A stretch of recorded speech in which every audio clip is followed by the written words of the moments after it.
Okay, so I've done a couple of different examples of equations that involve algebraic fractions because there are lots of different looking questions when we're working with algebraic fractions. You could have one algebraic fraction, you could have two, you could have three, you could have the algebraic fraction in this position, you could have it over here, you could have one over here, two over here. There's lots of different ways. So this first question is probably the easiest of the equations with algebraic fractions, and that's because there's only one algebraic fraction and the other terms in the equation are just constants. So what we need to do is we just need to bring those constants together and then the equation becomes much more simple. So because this is just a constant here and a constant here, we can just say -9 on both sides, and that's going to simplify the equation massively. It's getting rid of one term and it's bringing together that term with another term. So it's actually just making another constant. So we didn't actually create any new terms.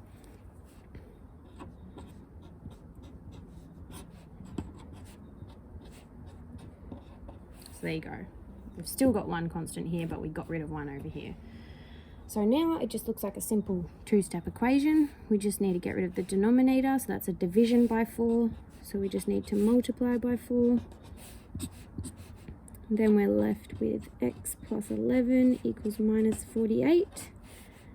And we can simplify that to x equals -59.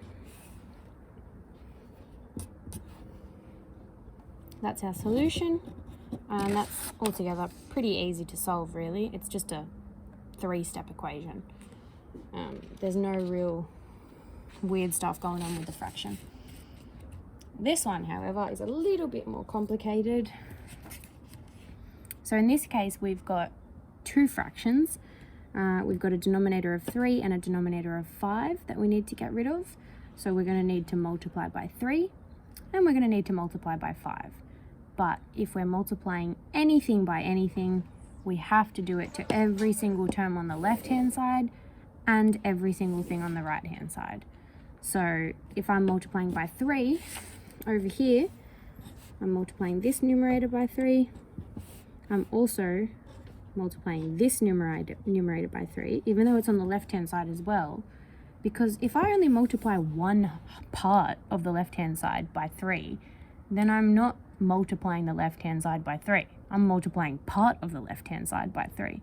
But I need to multiply the entire left-hand side by 3 if I'm going to multiply the entire right-hand side by 3. So you need to do that to every single term in the equation on both sides. Now, in this case, we're doing it with 5 as well. So multiply every single term on both sides by 5. Now we can go through and make it look a lot simpler. We can just cancel out some of these numbers. So we're left with 5 times this expression in the brackets and -3 times this expression in the brackets. On the right hand side we've got 2 times 3 times 5, so that's 6 times 5. Now we've got a simple equation with brackets, and the way that we solve that is through expanding the brackets. So we just need to expand both sets of brackets. So we're multiplying the outside term by everything inside the brackets, every single term, not just part of it. So we've got 5 times 2x, 10x, 5 times -5, -25, -3x, -21 equals 30. And then we can just come and collect all these like terms that we've got. 10x minus 3x is 7x. -25 minus 21 is -46. Now we've just got a simple two-step equation. So 7x is equal to 76. We just added 46 to both sides. Now we're going to divide by 7 on both sides. And I won't write those steps in because I'm pretty sure you guys are confident with that. And we're just left with 76 divided by 7. So that's 12 and 2/3, and depending on how the question asks you to give the answer, you might write it as a fraction or a decimal. Okay, so now we're working with another simple sort of algebraic fraction. So this one's actually easier than the one we just did. The reason I've included this is because I just wanted to show you guys that there's a neat little trick you can do with lowest common multiples. So instead of multiplying everything by 5 and then multiplying everything by 10, we can actually just multiply this equation by 10. And that's because the lowest common multiple of 5 and 10 is 10. And I'll show you how it works.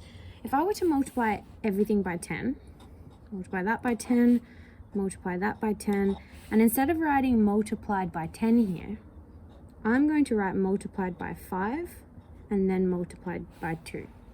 Because 5 times 2 is 10. So if you're multiplying something by 10, and you know that 5 goes into 10, then technically you're already multiplying it by 5. So we don't need to multiply it by 5 again. We've already done it. We can already cancel out the 5. So now we can just go through, cancel everything out, and it makes it really simple. And we don't have to multiply by another number. So over here we've got 4m times 2, so that's 8m. Over here we've got just minus m. And then we've got 40 on the right hand side. And now that's really simple. All we have to do is collect these like terms. And our answer is going to be m equals 40 divided by 7, which is 5.71, rounded to the nearest 2 decimal places.